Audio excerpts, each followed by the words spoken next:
नमस्कार साथियों, मैं डॉक्टर उदयवीर सिंह एक बार फिर से उपस्थित हूँ आपके सामने।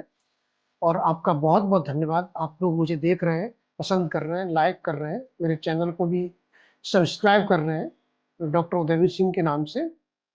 और मैं आप लोगों का बहुत ऋणी हूँ। आज मैं फिर से उपस्थित हूँ आपके सामने। सबसे पहले मैं सिकंदराव हाथरस में हुए हादसे से बहुत दुखी हूँ। श्रद्धालुओं को मेरी विनम्र श्रद्धांजलि।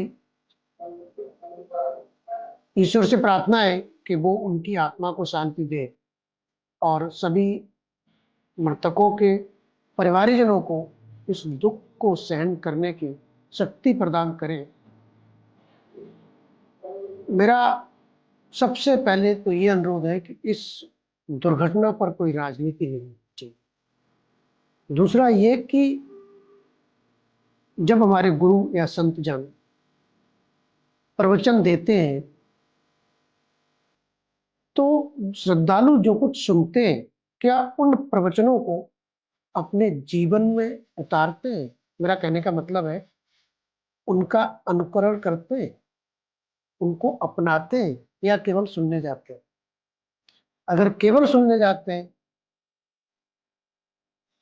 तो फिर इसका कोई फायदा नहीं है। आपको अपने जीवन में उन प्रवचनों को अपनाना चाहिए। और दूसरी बात यह है, जो आयोजक मंडल है किसी भी सत्संग का, उनको अगर पता है कि हमारे यहाँ इतनी भीड़ हो सकती है श्रद्धालुओं की, हमारे इतने श्रद्धालु श्रद्धालु हैं, तो क्यों उनको दिन के हिसाब से एक पर्टिकुलर क्षेत्र को बांट देना चाहिए? जैसे सपोज कर लीजिए, मंगलवार को अगर हम इसी दुर्घटना की बात करें तो मंगलवार को सपोज कर लिया आपने एटा के लोग बुला लिए, एक दिन आपने कासगंज के बुला लिए, एक दिन आपने हाथरस के बुला लिए, एक दिन आपने अलीगढ़ के बुला लिए। तो इससे क्या होगा? जो भीड़ इकट्ठी हो रही है वो बट जाएगी, इतनी ज्यादा भीड़ नहीं होगी जो किसी हादसे को निमंत्रण रखते हैं। हाँ, आपके सत्संग के दिन बढ़ जाएंगे। अगर आपके इतने ज्यादा श्रद्धालु हैं तो निश्चित आपको इस बात का ध्यान देना चाहिए कि हम दिन के अनुसार किस तरह से क्षेत्र को बांटें, जिससे इतनी ज्यादा भीड़ न हो कि वहां कोई दुर्घटना होने की संभावना बने।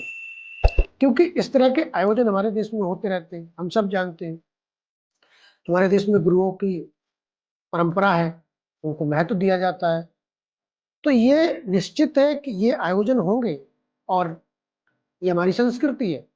तो आयोजक मंडल को इतना ध्यान देना चाहिए कि अगर हमारे इतने श्रद्धालु हैं, इतनी भीड़ हो रही है, तो क्यों ना हम इनको पहले से दिन के अनुसार बुलाएं, समय उनका बांट दें कि इस दिन ये, इस दिन ये, इस दिन ये, क्षेत्र के हिसाब से आप डिस्ट्रीब्यूट कर दें तो इतनी भीड़ इकट्ठी नहीं होगी। आपका शांतिपूर्ण सत्संग भी हो जाएगा, आपके श्रद्धालु भी खुश होंगे और दुर्घटना जो हो रही है उनको बचाया जा सकता है।